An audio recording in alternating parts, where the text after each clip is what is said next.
5월 20일 시행한 3회 문제입니다. 15번 문제. 다음 중 단기 손익 공정가치 측정 금융자산에 대한 설명이다. 가장 올바르지 않은 것은 그렇습니다. 여러분, 단기 손익 공정가치 측정 금융자산, 우리 기업회계 기준 용어로 하면 뭐가 되는 거지? 단기 매매증권이 되는 거죠. 자, 단기 매매 목적의 금융자산은 단기 손익을 인식하고 공정가치를 측정을 합니다. 그래서 단기 손익 공정가치 측정 금융자산 이란 말 쓰는 거예요. 지분상품이 뭘 얘기하는 거지? 주식을 얘기하는 거죠. 그렇죠? 단기 손익 공정가치 측정 금융자산은 다른 금융상품으로 재분류할 수가 없습니다. 단기 매매 증권은 다른 계정감으로 분류할 수가 없어요. 회계 불일치를 제거하기 위해서 원래 단기 손익 공정가치 측정 금융자산이 아닌 것을 단기 손익 공정가치 측정 금융자산으로 지정을 할 수가 있습니다. 원래는 예를 들어서 기타 포괄손익 인식 금융자산인데 이것을 단기 손익 공정가치 측정 금융자산으로 지정을 할 수가 있다라는 표현입니다. 동그라미 4번에서 뭐가 틀렸을까요?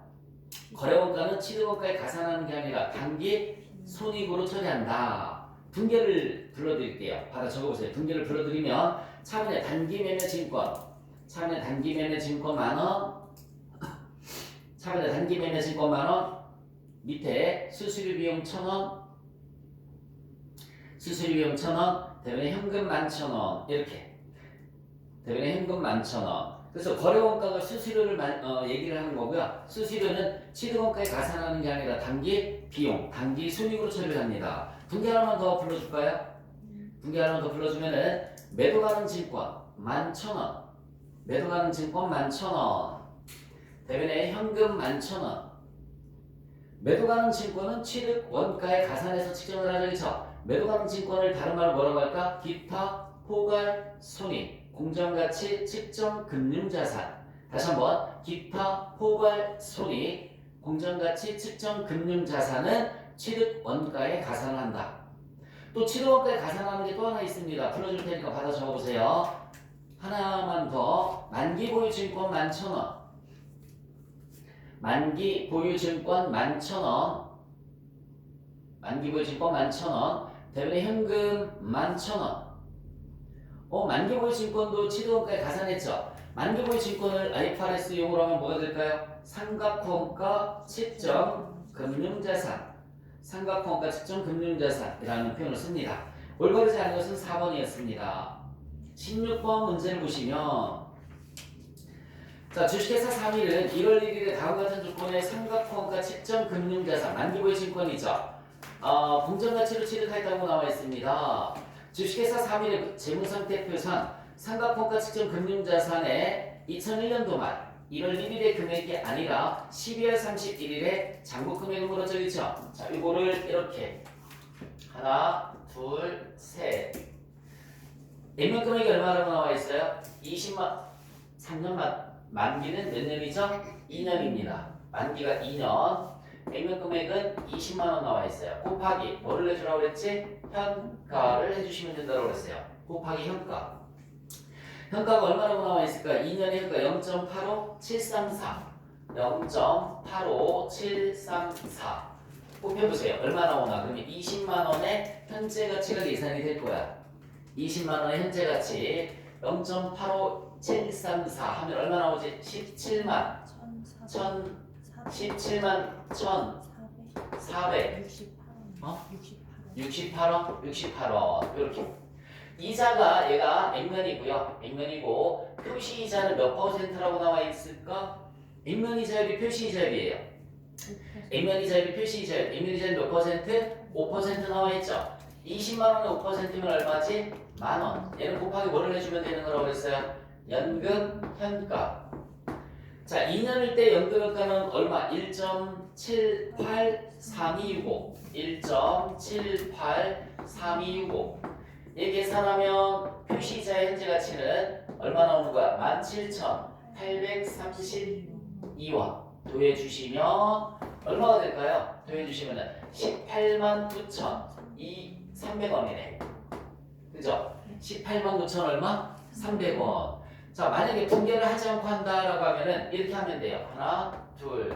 이때 금액이 189,300원입니다. 플러스 상각액을 해주시면은 플러스 상가액을 해주시면 이때의 잔고 금액이 나오는 거야.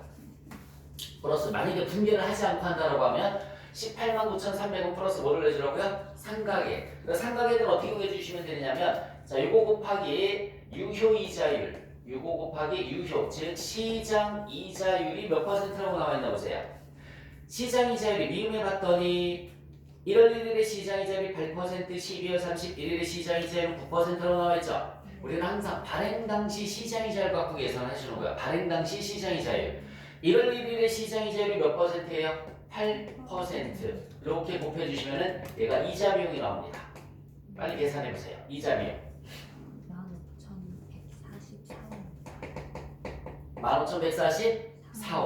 15,144원에서 마이너스 액면이자를 빼주시면 되는 겁니다. 액면이자는 10,000원이었었어요.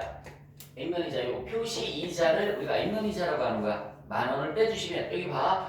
15,144원에서 액면이자 10,000원을 빼주시면 얘가 상가액이 되는 거죠. 이렇게 하면은 상가액은 5,144원. 얘가 상가액입니다. 상가액. 더해보세요. 189,300원에다가 5,144원을 더해주시면 얼마가 될까요? 19만 4천 194,444원 이렇게 되겠죠. 194,444원이니까 3번이 답이 되는 거예요. 3번. 분개를 하지 않고 하면 이렇게 예상을 해주시면 간단하죠. 여기 봐. 액면금액 곱하기 현가 현재 가치 나오죠. 표시이자 곱하기 연금현가 현재 가치 나옵니다. 두 개 더해준 게 1월 1일에 발행가액이 되는 거야. 1월 1일에 발행가액. 그래서 분개를 하지 않는다라고 하면 이 발행가액에서 상가액을 더해주시면은 잔고가액이 나오는 거고요. 상가액은 자 발행가액 곱하기 유효이자를 해주면 이자 비용이 나옵니다. 이자 비용에서 액면이자를 빼주시면 상가액이 계산이 되는 거야. 그래도 분개는 할 줄 알아야 되니까 1월 1일 분개를 하면 차변의 현금 189,300원이고요. 대변에는 사채가 20만원이에요. 여기 차이가 사채 할인 발행 차금이 되는 거야. 1,700원. 사채 할인 받은 차금은 1,700원. 이게 반대편 입장에서는 만기 보유 증권이 189,300원이고요. 대변의 현금이 189,300원입니다. 189,300원. 이렇게 반대편 분개는. 그러면 12월 31일에 분개는 차변의 이자 비용이 저기 구해줬잖아요. 15,144원. 대변에 이거 사채 할인 받은 차금이 먼저 없어지면 되는 거죠. 그리고 현금으로 지급되는 게 10,000원이에요. 액면이자 10,000원은 현금으로 지급되는 겁니다. 빼주면은 사채 할인 받은 차금이 얼마? 5,144원. 분개를 하라라고 하면 이렇게 분개가 되는 거지. 그럼 반대편 입장에서는 이자 비용의 반대가 뭐가 되는 거죠? 이자 수익이 되는 거죠. 15,144원 이렇게 되는 거고 차변에는 사채 할인 현금으로 줬으니까 얘는 뭘로 다 받아요? 현금으로 받는 거지. 얘가 사채 할인 받은 차금이 상각된 만큼 이걸 우리가 두 글자로 상각이라는 말 쓴다고 그랬어요. 상각된 만큼 얘는 뭐가 늘어난다고 그랬어요? 만기 보유 증권이 늘어나는 거라고요. 그래서 분개를 하라고 하면 이렇게 우리는 요 금액을 우리는 뭐라고 하는 거야? 취득 원가라고 하는 거고요. 취득 원가. 여기다가 여기 봐봐. 같은 만기보유 증권 같은 거니까 더해줘야 되겠지, 그치? 이렇게 더해진 금액 여기에서 얘를 더해주면 얘가 뭐가 되는 거라고요? 상각후 취득 원가라는 말을 쓰는 거야. 줄여서 상각후 원가. 그래서 상각후 원가 측정 금융자산이라는 말 쓰는 거라고요. 요거는 그냥 취득 원가. 요거는 뭐라고요? 이걸 더해주면은 상각후 원가. 상각후 취득 원가인데 줄여서 상각후 원가 이런 표현을 쓰는 거야. 자, 이 문제에서의 답은 상각후 원가 측정 금융자산의 잔고금액을 물었습니다. 그래서 몇 번이 답이 되는 거냐면 3번이 답이 되는 거야. 자, 그 다음 문제 17번 문제를 보시면 금융상품에 관한 설명이다. 가장 올바르지 않은 것을 물었습니다. 금융상품은 거래 당사자에게 금융자산을 발생시키고 동시에 거래 상대방에게는 금융부채나 지분상품을 발생시키는 모든 계약을 말한다. 조금 전에 여기 봐봐. 이쪽에서는 뭐가 발생을 했어요? 만기 보유증권이라는 금융자산이 발생을 했죠. 반대편은 뭐가 발생을 했어요? 사채라는 금융부채가 발생을 했죠. 이해가세요? 자, 또는 주식 같은 경우에는 이쪽에서는 단기 매매 증권이나 매도 가능 증권이 발생을 하는 거고 이쪽에서는 자본금이 발생을 하는 거란 말이에요. 주식은. 반대편은 그래서 금융상품은 거래 당사자는 금융자산을 거래 당사자는 금융자산, 만기보유증권, 단기매매증권, 매도가능증권, 금융자산을 발생시키는 거고 반대편 입장에서는 금융부채, 사채는 금융부채, 자본금은 지분상품을 발생을 시키는 거래다라고 생각을 해주시면 돼요. 금융부채는 사채를 얘기하는 거고 지분상품을 자본을 얘기하는 거다라고 생각을 해주시면 됩니다. 자, 매입채무와 미지급법인세는 금융부채에 해당한다. 여러분 매입채무는 돈으로 줘야 되는 거 맞죠? 그러니까 금융부채가 맞아요. 근데 미지급법인세는 영업활동 결과 발생한 소득에 대한 세금이잖아. 소득에 대한 뭐라고요? 세금, 금융부채로 분류를 하는 것이 아닙니다. 그래서 미지급법인세 때문에 틀린 문장이야. 다시 한번 매입채무에 속하는 외상매입금이나 직업어음은 현금으로 결제를 해줘야 되는 부채잖아. 현금이 금융이잖아. 그래서 금융부채가 맞아요. 근데 미지급법인세도 똑같은 현금 결제형 부채이긴 하지만 영업활동 결과 생긴 소득에 대한 세금이지 소득에 대한 세금이기 때문에 금융부채에 해당하지 않습니다. 자, 이번에 틀렸고요. 3번 현금 및 현금성 자산, 매출채권, 다른 기업의 지분상품. 여러분 다른 기업의 지분상품이 뭐냐면 단기매매증권, 매도가능증권. 다른 기업의 주식을 얘기하는 거잖아. 다시 한번 천천히. 다른 기업의 지분 상품이 뭐라고요? 다른 기업의 주식. 그게 단기매매증권, 매도가능증권이잖아요. 또는 채무 상품은 다른 기업의 채무 상품, 사채. 이것도 뭐예요? 단기매매증권, 매도가능증권. 아까 조금 전에 뭐라 그랬어? 또 만기보유증권이 있다고 그랬죠, 그렇죠? 만기보유증권에 해당한다. 맞습니다. 잠재적으로 유리한 조건으로 거래 상대방과 금융자산이나 금융부채를 교환하기로 한 권리는 계약상 권리는 금융자산이 되는 거 맞고요. 틀린 것은 2번이었어요. 18번 문제를 보시면 다음 중 지분상품으로 분류될 수 있는 계약으로 옳은 것을 물었습니다. 여러분 지분상품이 자본을 의미하는 거야. 다시 한번 지분상품이 뭘 의미하는 거라고요? 자본을 의미하는 겁니다. 동그라미 3번에 보시면은 액면 100억 원의 사채에 대한 상환 대신에 만주의 주식으로 교환을 계약.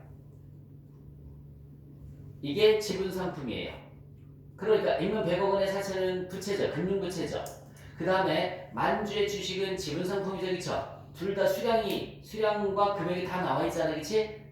100억 원에 해당하는 게 만주라고 딱 나와 있죠. 그쵸? 이런 것들을 갖다 우리가 지분상품으로 분류할 수 있는 거고요. 동그라미 3번은 뭘 얘기를 하는 거죠? 전환사채에 관련된 거죠. 그쵸? 주식으로 전환할 수 있는 권리. 예, 지분상품에 해당하는 거 맞습니다. 동그라미 1번은 100억 원, 금액은 나와 있는데 100억 원의 가치에 해당하는 지분상품 몇 주인지 수량이 나와 있어요? 안 나와 있어요? 안 나와 있습니다. 이건 지분상품이 될 수가 없고요. 동그라미 2번도 100kg의 금의 가치에 해당하는 현금을 대가로 지분상품을 인도할 계약. 역시 마찬가지 지분상품의 수량이 있어요? 없어요? 없습니다. 동그라미 4번은 100kg의 금의 가치에 해당하는 그 현금을 대가로 주식 1만 주를 인도할 계약. 이렇게 나와 있습니다. 여러분 100kg의 금의 가치에 금액이 안 나와 있잖아요. 그치? 금의 가치에 해당하는 현금의 금액이 얼마인지 딱 나와 있어야지. 동그라미 3번처럼 100억 원, 만주 이렇게 나와 있어야 되는데 동그라미 4번은 만주로 나와 있는데 금액이 나와 있어? 안 나와 있어? 안 나와 있단 말이에요. 그래서 지분상품으로 분류가 될 수가 없어요. 지분상품으로 분류가 되려면 동그라미 3번처럼 금액과 수량이 명확하게 주어져야 된다. 19번 주식회사 3일은 1월 1일 다음과 같은 조건의 회사채에 투자하기로 하였다. 투자사채 취득. 여러분 투자사채를 취득했을 때 처리하는 계절 과목이 세 가지죠. 단기매매증권, 매도가능증권, 만기 보유증권. 셋 중에 여기에서 뭐예요? 기타 포괄손익 공정가치 측정 금융자산으로 분류한 거니까 매도 가능 증권으로 분류를 했다는 얘기입니다. 취득과 관련해서 현금으로 유출된 금액을 계산하면 얼마인가? 아주 쉬운 거야. 여기 봐요. 만기가 몇 년이에요? 1년, 2년. 2년이죠, 그쵸? 만기 2년이면 하나, 둘. 액면이 얼마입니까? 2억 원이고요. 2억 곱하기 뭐를 해주면 되죠? 현가가 나와 있어? 안 나와 있어? 안 나와 있죠? 현가는 안 나와 있어요. 그죠? 그 다음에 액면이자율이 일단은 시장이자율이 몇 프로예요? 8%죠. 시장이자율이 8%인데 액면이자율이 몇 프로예요? 12%. 요거 먼저 알고 있으시면 돼요. 그러면은 자 여기다 쓸게요. 액면이자율과 시장이자율이 액면이자율을 다른 말로 표시이자율이라는 말을 쓰고요. 시장이자율을 유효이자율이라고 하는데 얘가 같으면 액면 발행이에요. 얘가 같으면 액면 발행. 일단은 그럼 액면 발행은 하나, 둘, 얘가 2억이면 쉽게 얘기해서 일단은 이자율이 몇 %라고 나와 있어? 액면 이자율이 12% 나와 있죠. 2억 원의 12%는 얼마니? 1은 2는 4. 2,400만 원이지. 2,400만 원. 여기 볼래? 잠깐만 봐요. 곱하기 현가 곱하기 연금 현가를 했을 때 요거 두 개 더한 현재 가치가 딱 2억 원이 나오는 거야. 액면 발행은 2억 똑같이 나온다고요. 액면 발행은. 자, 그런데 두 번째 액면 이자율이 더 커요. 시장 이자율보다. 이런 발행을 갖다 우리가 무슨 발행이라고 할까요? 할증 발행이라는 말을 씁니다. 할증 발행은 이 금액보다 더 큰 숫자가 나오는 거죠. 2억 플러스 알파의 금액. 2억 플러스 알파의 금액이 나올 거예요. 2억보다 큰 숫자. 2억보다 큰 숫자가 나오는 거죠. 2억 플러스 알파의 금액이 나올 거고요. 세 번째, 액면 금액보다, 액면 이자율보다 시장 이자율이 커요. 그럼 이거 무슨 발행이 되느냐면 할인 발행이 되는 겁니다. 이것은 할인 발행이 되는 거예요. 할인 발행은 이 숫자보다 작게 나오겠죠. 마이너스 알파. 이렇게 되는 거죠. 액면 발행은 똑같은 거예요. 이게 액면 금액이 2억이면 2억 원의 발행이 되는 거예요. 할증 발행은 2억보다 큰 숫자가 발행이 되는 거고요. 액면 이자율이 크면 할인 발행은 2억보다 작은 숫자가 발행이 되는 겁니다. 이 문제에서는 일단 무슨 발행이라는 걸 알 수가 있는 거지? 시장 이자율이 8%고, 그치? 시장 이자율이 8%고, 액면 이자율이 몇 퍼센트? 12%더 크죠, 그쵸? 그럼 무슨 발행이에요? 할증 발행이 되는 거야, 할증 발행. 그럼 할증 발행이 된 거 1번하고 2번은 일단 아웃이다, 그치? 1번하고 2번은 아웃이고 몇 번이 답이 되는 거죠? 그러면 3번하고 4번 둘 중에 하나가 답이 되는 거예요. 자, 그럼 이거는 현가와 연금현가가 나와 있어, 안 나와 있어? 안 나와 있죠, 그쵸? 얘는 구해볼까? 현가와 연금현가를 어떻게 구해주면 될까요? 자, 보자. 1 나누기 1 플러스 시장 이자율의 1승이 8%이면서 1년일 때의 현가가 되는 거고요. 1 나누기 1 플러스 시장 이자율의 2승이 2년일 때의 현가가 되는 겁니다. 계산 한번 해보세요. 지금 이 시장 이자율이 몇 %라고 그랬어요? 이 당시 시장 이자율이 몇 %? 8%라고 그랬단 말이에요. 8%. 이게 현가를 구하는 방법이에요. 여기다 8%를 집어넣으시면 돼요. 자, 1 플러스 0.08이지. 8%니까. 그 1.08이에요. 1승은 하나만 하니까 1 나누기 1.08 해봐. 1 나누기 1.08. 1 나누기 1.08 하면 얼마 나오냐면 0.9259까지만 계산할게요. 0.9259 이렇게만 계산하도록 하겠습니다. 8%일 때. 2년일 때는 여기 봐봐. 1 플러스 0.08의 2승이야. 그러면은 1 플러스 0, 얘 계산하면 얼마? 1.08이죠? 곱하기 1.08. 2승은 두 번 곱해주시면 되는 거예요. 요거 먼저 계산해봐. 1.08 곱하기 1.08 이렇게 해보세요. 그러면은 1.1664. 1.1664. 자, 그럼 이제 1 나누기 1.1664를 한번 해보세요. 1 나누기 1.1664. 그럼 얼마 나올까요? 0.8573. 0.8573이 나오는 겁니다. 이렇게 현가를 계산을 해주시면 돼요. 현가 구하는 거 어려운 거 아니야? 여기 봐요. 이게 저희 동영상 강의 보면은 다 현가 구하는 것도 내가 설명을 해줬어요. 근데 재경관리사에서는 거의 현가가 주어지는데 여기서는 안 주어졌잖아. 1 나누기 1 플러스 뭐라고요? 시장 이자율의 1승을 하나만 하니까 그냥 1.08로 나눠주면 돼요. 얘는 2승은 1 플러스 0.08, 즉 1.08 곱하기 1.08을 몇 번? 두 번 한 숫자로 나눠주는 겁니다. 연금현가는 누적된 게 연금현가예요. 두 개 더해봐. 얼마 나오죠? 1.7832 1.782가 연금현가가 되는 거죠. 두 개가 누적된 게 뭐라고요? 연금 현가가 됩니다. 그럼 곱해보자. 자, 이제 하나, 둘, 2억 곱하기 얼마예요? 0.8573 이자는 액면이자율이 몇 퍼센트라고 그랬어? 12%가 2,400만 원이죠. 2,400만 원 곱하기 연금연가 1.7832 요거 2억 먼저 계산해봐. 얼마 나오나?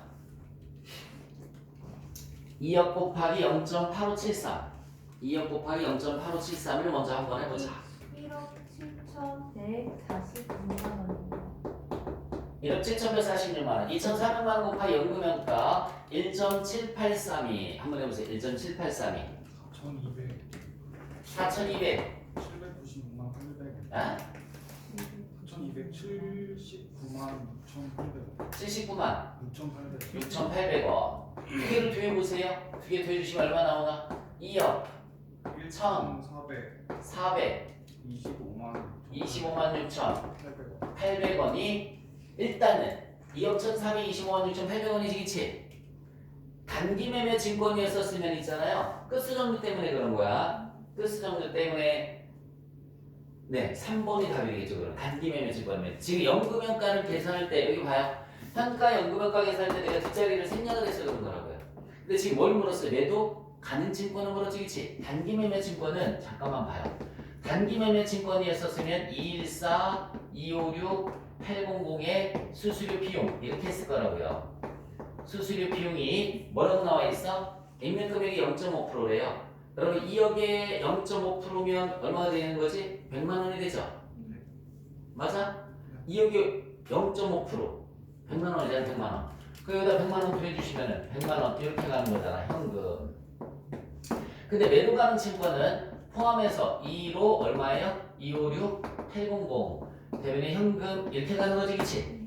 그래서 여기에서는 기타 포괄손익 공정가치 측정 금융자산이니까는 매도 가능 증권이잖아요, 그죠? 수수료 포함해서 얼마라고요? 2로 256 비슷한 숫자가 몇 번이에요? 4번이죠. 4번이 답이 되는 겁니다. 딱 안 맞는 이유는 내가 계산하기 편하게 하려고 여기서 끊어서 그래. 뒤로 더 가면은 그 해답이랑 일치가 되겠죠. 대충 어렵지 않게 계산하시면 되는 겁니다. 자, 이 문제는 현가와 연금현가가 안 나와서 나왔으면 금방 계산했을 텐데, 그쵸? 현가와 연금현가 안 나오면 2년밖에 안 되니까 이렇게 현가를 더해서 계산을 해주시면 돼요. 두 개 더해준 게 뭐라고요? 연금 현가가 되는 겁니다. 두 개 더해준 게 연금 현가.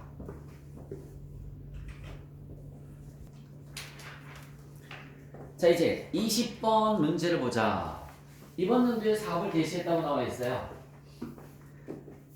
자, 단기에 사업을 개시한 주식회사 3일은 제조 3일 결합을 하자에 대해서 1년간 제품 보증을 시행하고 있다. 7월 1일에 판매된 500만 원의 제품에서 중요하지 않은 결함이 발견된다면 5만 원의 수리비가 발생하고 까지 끊어보세요. 7월 1일에 판매된 500만 원의 제품에서 중요하지 않은 결함이 발견된다면 5만 원의 수리비가 발생하고 치명적인 결함이 발생하면 30만 원의 수리 비용이 발생할 것으로 예상된다. 그러면 수리가 두 가지 유형이 있는 거지. 일단 얼마짜리? 5만 원짜리 또는 얼마짜리? 30만 원짜리. 자, 7월 1일 매출액 500만 원에 대해서 판매된 제품의 80%에는 하자가 없을 것으로 예상을 했습니다. 그리고 제품의 15%는 중요하지 않은 결함이 발견될 것으로 예상을 했습니다. 몇 프로만? 15%만. 그럼 아까 중요하지 않은 결함이 발견된다면 5만 원의 수리 비용이 발생한다고 그랬죠, 그쵸? 근데 다가 아니잖아요, 그치? 몇 퍼센트만? 15%만. 5만 원의 15%면은 얼마죠? 7만 5천 원만 발생을 하는 거예요. 7만 5천 원. 써보세요. 5만 원 곱하기 15%는 7만 5천 원. 5만 원 곱하기 15%는 7만 5천 원. 그리고 나머지 5%는 치명적인 결함이 있을 것으로 예상하였다. 5%면 자 30만 원에 5%만 그럼 얼마죠? 15,000원. 15,000원은 아주 치명적인 결함이 있을 것으로 예상되었다. 그럼 아까 얼마 했었어요? 75,000원. 아니 7,500원 했었나? 그치? 5만원에 15%는 7,500원 했었지? 7,500원. 지금 30만원에 5% 15,000원. 두 개 합치면 얼마죠? 22,500원인데 수리비가 얼마 이미 발생했다고 그랬습니까? 7,500원 발생을 했으니까는 충당부채 금액은 얼마만? 15,000원만 설정을 해주시면 되는 겁니다. 충당부채 금액은 15,000원만. 자, 다시 한번 7월 1일에 얼마의 제품을 판매를 했다고 그랬어요? 500만원의 제품을 판매를 했는데 500만원에서 전체 500만원에서 중요하지 않은 결함이 발생을 했을 때 500만원에 대해서 5만원의 제품 보증비가 발생을 한다는 얘기죠. 아주 중요한 결함이 발생을 하면 500만원에 대해서 30만원의 제품 보증비가 발생을 하는 거고요. 근데 80%는 하자가 없을 거고 나머지 그러면 20%가 하자가 생기는데 20% 중에서 15%는 중요하지 않은 거래요. 그러면 5만원 곱하기 15%만 발생을 한다는 얘기입니다. 그래서 7,500원이고요. 나머지 5%는 치명적인 결함이니까는 30만원의 5%에서 15,000원. 토탈 그래서 22,500원인데 이미 발생한 수리 비용이 7,500원이 있으니까 빼서 15,000원만 충당부채를 설정을 해주시면 됩니다. 21번 잉여금 처분 거래로 올바르지 않은 것을 물었습니다. 여러분 잉여금에서 자기 주식을 취득하는 것은 없습니다. 자기 주식 취득은 없어요. 이익준비금의 적립, 현금 배당, 주식 배당 이런 것들이 잉여금 처분 거래죠. 이익준비금을 적립한다든지 현금 배당, 주식 배당 요거 말고 또 불러줄게요. 주식 할인 발행 차금 상각 주식 할인 발행 차금 상각 그 다음에 또 하나 배당건설이자 상각 또 하나 배당건설이자 상각 그리고 마지막으로 땡땡 적립금 동그라미 적립금 적립 땡땡 적립금의 적립 이런 것들이 이익 잉여금 처분 거래예요.